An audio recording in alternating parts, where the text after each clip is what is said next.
There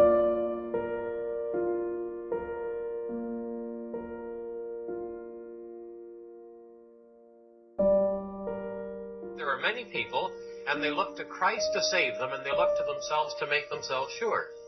I can no more assure myself than I can save myself. The John writing says we shall assure our hearts before him. And if he doesn't give me assurance, well, then I don't have assurance. I got on a train one time going from London to York, England. And there was a little lady got on with us, and she sat down across the way, and I was really looking forward to enjoying the trip. I had a book to read. She came over to me and said, "Is this the train to York?" And I said, "Yes, ma'am, it is." And she went and sat down for a minute, just sort of hovered an inch above the seat. She was like a little bird, her head bobbing, looking out the window, and so she was really a nervous soul, all her nerve endings hanging out. She came over to me again, and she said, "Are you sure this is the train to York?" I said, "Yes, ma'am, I'm sure. I'm going to York, and I'm going on this train." In a minute, the conductor comes in. "Excuse me, sir, is this the train to York?" "Oh, yes, ma'am." You know, she fretted like that all the way to York. Who got to York? Oh, we both did. Who enjoyed the trip? I did. Can we be sure? Well, God says we can.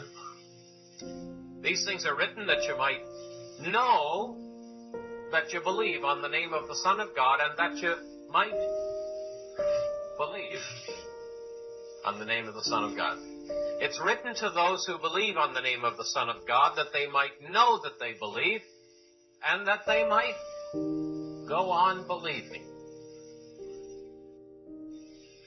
So God says, I'm going to tell you how you can be sure.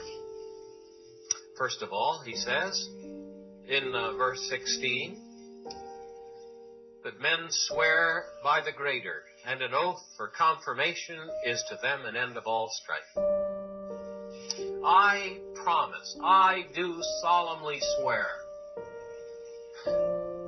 You imagine this now. Suppose you had a little shop, and into your store comes some billionaire from the U.S., and he wants to buy something, and he says, will you take a personal check? And you say, well, yeah. So he writes out a check for $10.47, and you say, now, just a minute now, put your hand on the Bible here, and you swear that that $10 check is good. Well, that's a pretty humbling thing for a billionaire, isn't it?